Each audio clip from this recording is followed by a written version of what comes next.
Démarré le mardi 12 novembre 2019 à l'école de sociologie rurale et de vulgarisation agricole de l'Université nationale d'agriculture du Bénin, c'est ce jeudi 14 novembre 2019 que s'est achevée cette deuxième édition du Salon des technologies de l'information et de la communication pour l'agriculture.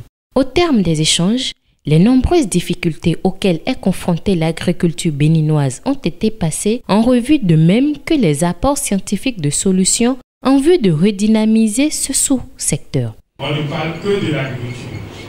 Donc, à ce salon, nous avons constaté que les producteurs, surtout des filières prioritaires que nous avons retenues au niveau du secteur agricole, sont retenus ici et ont été représentés par des personnalités qui ne sont pas de moins.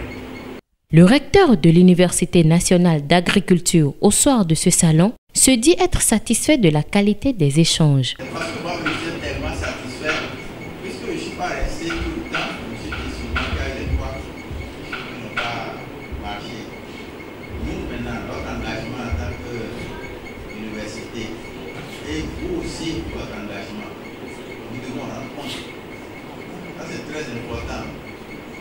Tout comme le recteur, le représentant des sages de la ville capitale fait savoir que grande est sa joie d'avoir assisté à ces 3 jours de réflexion scientifique dont le but est de vulgariser l'agriculture.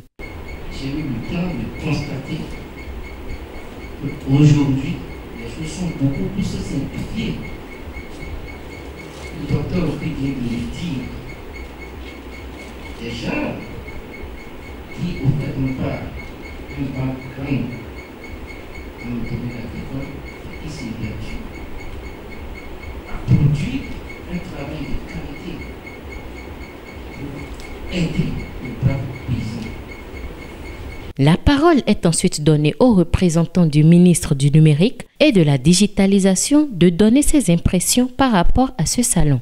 À la lecture, bien au vu de la qualité des débats, des communications qui ont été présentées, cité par le docteur Okri, je reste convaincu et rassuré que l'agriculture béninoise avec les TIC a de beaux jours devant lui. Et nous sommes dans l'OME et on a toujours cité que la vallée constitue la deuxième vallée de l'Afrique, la deuxième vallée la plus riche de l'Afrique.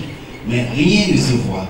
Et je reste encore convaincu qu'avec ce salon, avec les TIC, qu'on doit maintenant entendre plus une meilleure et une bonne productivité au niveau de la vallée pour le bonheur de tout le Bénin, pourquoi pas pour l'Afrique. Quelques participants à la sortie de ce salon, au micro de Simon Kakbo-Konfi. C'est vraiment une bonne augure. Il faudrait que cela soit répété parce que là, on voit un peu qu'il y a des startups qui font quand même de bonnes choses, puisqu'il y a eu des expositions où on a eu la chance de découvrir qu'il y a beaucoup de choses qui se font. Donc c'est aussi le moment de partage où on essaie de voir, surtout à travers les communications, on a eu à avoir certaines idées pour nos projets, pour qu'on puisse aller une fois dans nos projets voir qu'est-ce qu'il faut faire pour que réellement ce qu'on a eu à apprendre ici, on puisse prendre ça en compte dans nos projets.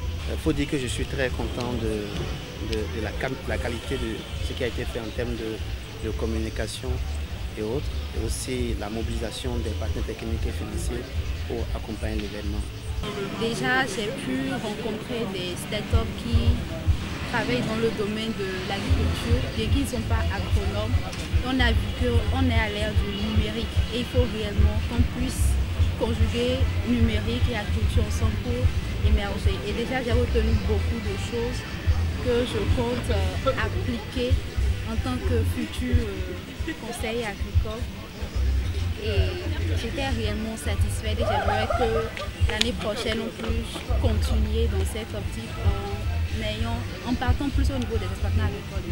Ce que je souhaite proposer comme petite amélioration pour la prochaine édition, c'est ajouter également un aspect agriculteur, présentation faite par les agriculteurs.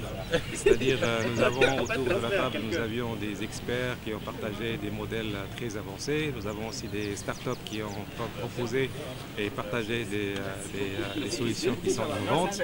Il reste, c'est la dernière composante de la chaîne de valeur qui est l'agriculteur, qui me semble doit être aussi là présent avec nous pour qu'il présente ses contraintes et pour qu'on lui présente nos solutions et voir comment nous pouvons répondre à ces contraintes exactement.